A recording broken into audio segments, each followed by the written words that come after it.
But African American in no way acknowledges belonging to a nation. Man, you are crazy, Truth. You lost your mind, man. How can you come with that? African American? I'm from Africa. I'm from America. What are you doing? Listen, please. Just hold on, man. You stuck with me this long. Stay with me. Here's a more basic concept. Today, there are arguably, and I go back and forth on this, 55 national republics in Africa, roughly. Thus, someone calling themselves and answering to African American, strictly speaking, are not bringing true honor to their bloodline. You see, you got to honor your mothers and your father by acknowledging and embracing your bloodline. In order to do that, you must identify yourself with their true nationality, typically your mother's. The name African American, well, technically fails to do that. And therefore, if you used it towards you, it puts you in a category of non-descendable. What? How you get non-descendable? Africa is a continent with 50 nations in the continent, or countries in the continent. You got America. You're calling yourself continent. Continent? What nation is that? You're non-descendable. Oh, boy, I'll tell you, man, this thing is hard for me, too. Let's look at a definition from Black's Law Dictionary. It says that minority is the state or condition of minor, infancy. It also says it's the smaller number of votes of a deliberate assembly opposed to majority. Using the name minority says that you are mentally an infant and need representation to address all your affairs. Thus, it makes the so-called blacks using minority as a nom de guerre non-descendable. So if you're calling yourself a minority, you're out. You're non-descendable. Oh, you want to go? Okay, you got Q. You want to go color? Okay, let's do color. I'm in the law book. I'm just reading from the law book. Color, an appearance, semblance, or simulacrum, which means an image or representation of someone or something else. An unsatisfactory imitation or substitute. That's what simulacrum means. So an appearance or semblance or simulacrum as disguised from that which is real. That's right. Straight out the law book. A prima facie or apparent right, hence a deceptive appearance, a plausible, assumed exterior concealing a lack of reality, a disguise or pretext. That is in the law book when you call yourself colored. I read what's in the law book when you call yourself minority. True. What in the world's been going? What's happening? You want me to tell you what's happening? You can't figure out what's happening? I'll tell you what's happening. You've been had. You've been took. Somebody wake up Malcolm. You've been hoodwinked, bamboozled, led astray, get Malcolm, run amok. That's what's going on. We don't read the law books. The vast majority of us don't. But truth does. And I'm reading right from the law book. Here's my hand. Let your yea be yea and your nay be nay. Yea. I'm reading from the law book. I'm not adding anything. Wow. Well, and I know some of y'all smart Alex, y'all be tripping me out. Well, technically, you said law specific. Well, brother, to be honest with you, I don't call myself color, because that's what you read. I call myself colored. Oh, is that what she told you? All right. Let me dial up colored in your law book. Black's Law, 4th edition. By common usage in America, this term in such phrases as colored persons, that's another term you use, The colored race, oh my Lord, the law book just breaking it off. The colored men and the like is used to designate Negroes or persons of the African race, used to designate them, including all persons of mixed blood descended from Negro ancestry. Yeah, you see that truth? I told you. And then it gives case law. I'm reading. It says, it has also been held that there is no legal technical signification to the phrase colored person, which the courts are bound to judicially to know. Did you hear what I said? It has also been held that there is no legal technical signification to the phrase colored person, which the courts are bound judicially to know. What were you saying? Were you saying something? And for Negro, we already heard the William Dungy case, but I'm just, the point is this, just to stay with the program. If you use the word color, colored, or colored person, you are not real in law, and therefore you are non-descendable. And you broke rules 2, 3, and 4. Do y'all see what's happening? Do you see what's going on in law? Do you see how legally somebody can go upside your head and you're wondering why nobody's going to jail? Here's Negro. The word Negro means a black man. There you go right there. We all know what black means. We just did that one. One descended from the African race and does not commonly include mulattoes. But the laws of the different states are not uniform in this respect. Some, including in the description Negro, which we just read, one who has 1/8 or more African blood. Sad. The term Negro means necessarily person of color, but not every person of color is Negro. They just told you on the sly that Negro means color.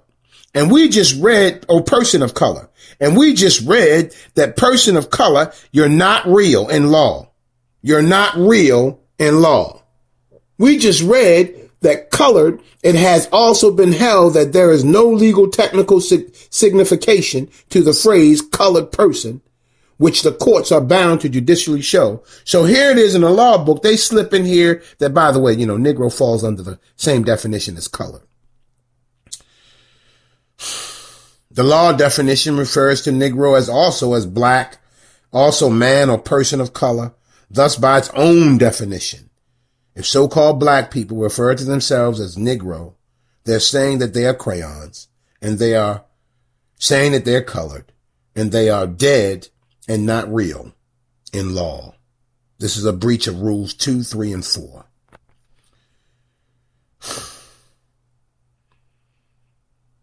So, man, and I know what you're saying. Okay, you know what? I'm going with Tupac. I don't blame you, man. No, I'm serious. I'm going with Biggie and Tupac. Truth. You're going there. Yes, I'm going there. I'm a nigga. I'm a nigga. All right, here we go. Is that in the law book too? Well, how about a science book? Nigger, nigger, nigger, nigga, niggas, nigga, etc. Denotatively, it is certainly not a term of endearment. In all of its forms, it refers to a chimpanzee. In short, it literally means monkey. It comes from the science term troglodyte nigger. Look it up. The Collaborative International Dictionary of English defines it as a chimpanzee. It's a noun from the native name chimpanzee, an African ape formerly Anthropithecus troglodytes, or troglodyte nigger, which approaches more nearly, man, I'm not reading no more of this. It's an ape. It's an ape. The dictionary goes on to talk about it. It's one of the most intelligent of non-human animals. And when full grown, it is from 3 to 4 feet high. A variant called, it has been recently recognized as a separate species. That's great. You call yourself a nigger. That's what it is. It's a troglodyte nigger. And in my mind, it's the most egregious violation. It's a breach of rule 1, 2, 3, and 4. All of them. 1, if you are a minor. 2, not in your right mind, crazy. 3, if you don't honor your mothers and father, your bloodline. 4, if you are dead. Civil liver mortuus. Civilly dead and just dead. Guys, nigger doesn't work. Frankly, none of them does. None of the names work. And that's the problem. So they're all statuses. And in law, status. Now you listen.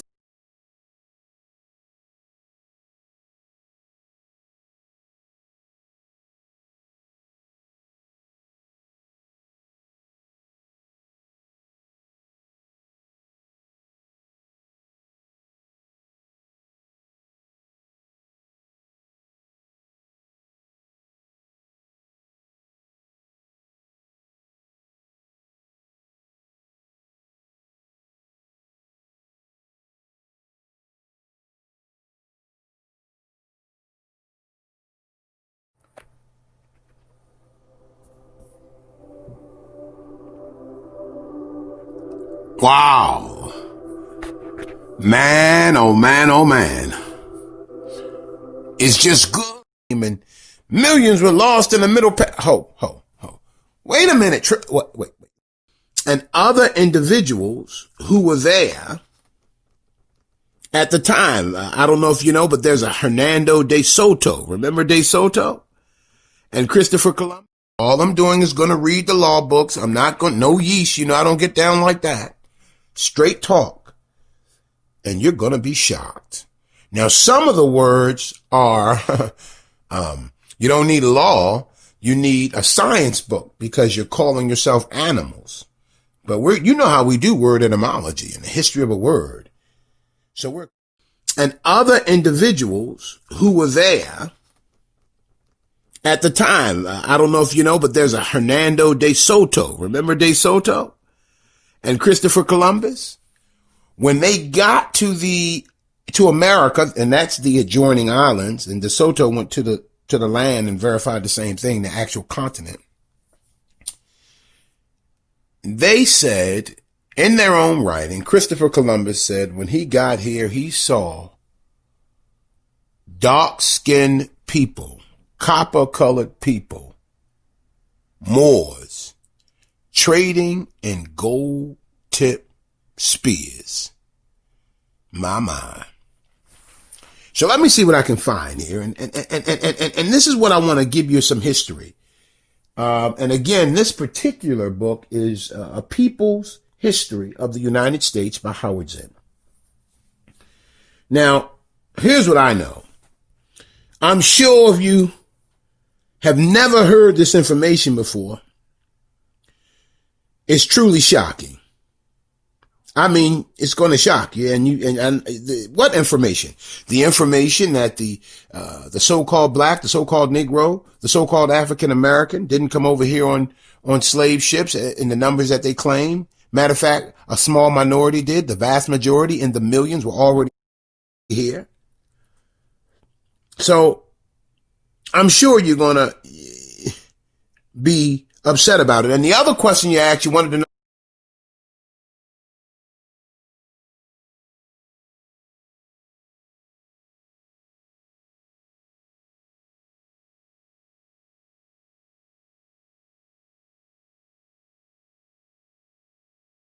more on that And then you said, man, can you go into what's wrong with saying black? Black is the antithesis to white racism. What's wrong with saying Negro? What's wrong with saying colored? A lot of good people were known as Negroes and colored. And what's wrong with saying you said African American is wrong. We are a legal nation. I did. We are a legal nation. Everything's in law.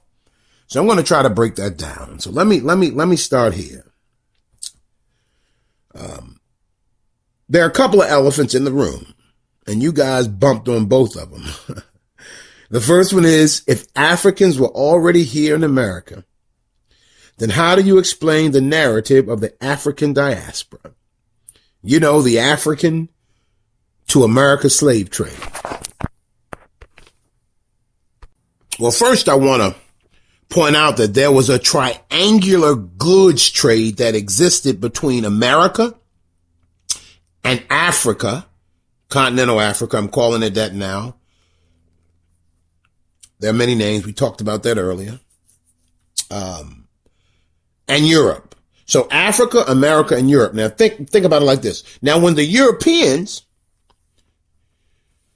got into the slave, that triangle, they joined that as the last piece of the triad, and that happened in 1492.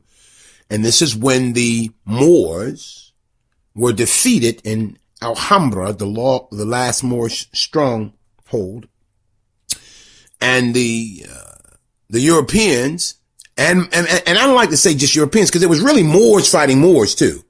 It was European mix and Moors fighting Moors. I almost want to say kind of like the light-skinned Moors fighting the dark-skinned Moors. I know that sounds crazy, but that's what your history is.